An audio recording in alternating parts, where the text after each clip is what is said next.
Hello and welcome to Let's Talk. Today we're at Environmental Services for Pembroke Pines, and we're speaking with Guillermo Salazar, who is a certified arborist and the landscape supervisor for the entire city of Pembroke Pines. Hello, Guillermo. How are you doing today? Hello, how are you? I'm doing fine. There are a lot of people who know that there's a mayor and there are commissioners in Pembroke Pines, but they don't know the people who do some of the work. People see your landscaping all over the city, but they really don't know you and they don't know what you do. So what do you do for the city of Pembroke Pines?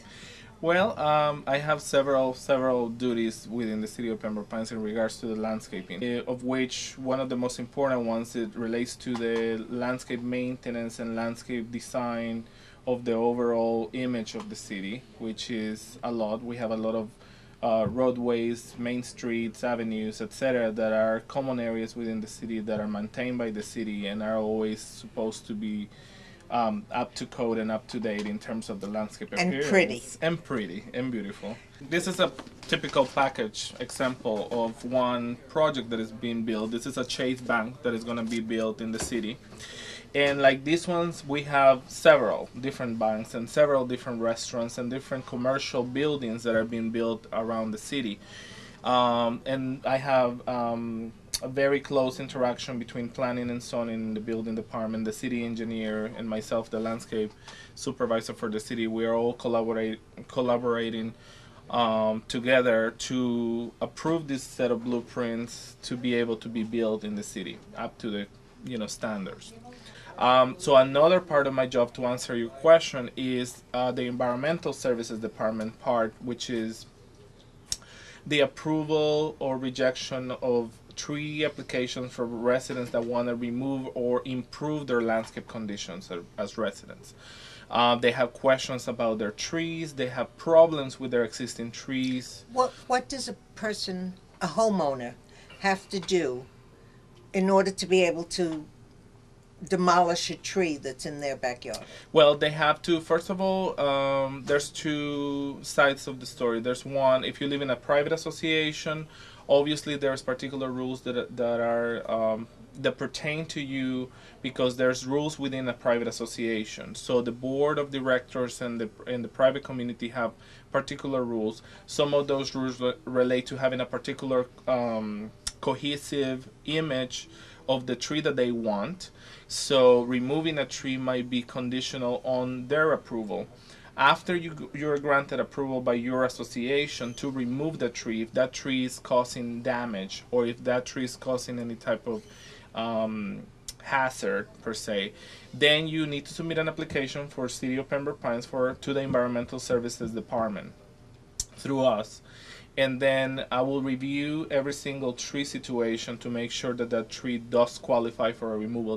With that said, not all trees are approved and are subjective to approval. I don't know. Years ago, I heard there was a rule that if you took out one tree, you had to plant two. Yes.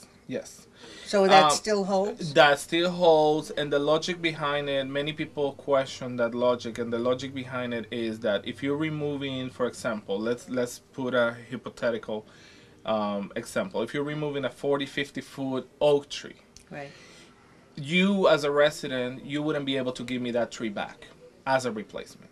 There is no possibility that you will be able to give me the canopy that was lost. Right. So prior to replace that canopy, we as the residents, we came to a formula that was agreeable and average according, and also basing this in Broward County requirements, and also basing this in our neighbor cities around. Mm-hmm. That was that you were going to give us 2 baby trees back to replace the big tree that was gone, because there is no way that you can give me a tree back. So we came with the rule of 2 for 1, and the minimum heights have to be 10 to 12 feet high. So in reality, you're giving me 2 baby trees back for the big adult tree that you removed. Now you have a new project. Now we have a new project. The It's community garden. it's my newest baby here. Is the community garden. So we're very excited about it, and I think the community has responded very, very well to it. Yeah, you have about 100 people signed up to volunteer to work in the garden. Yes, yes, we do, and we are open to more volunteers. You can grow flowers or plants or vegetables or herbs. You can grow anything you want, as long as it's not detrimental towards the others. The community garden came out as a primarily source of gardening for vegetables and herbs, which is what people are very excited in Florida about. Yeah. It's a new trend that I think is coming to Florida, and it's something that it's very positive. It's no pesticides when you grow your own. And it's You healthy. plant it, it grows, you pick it, you eat it. It's Yes, the it's healthiest way to go. Absolutely. So we're excited about it, and we'll see how.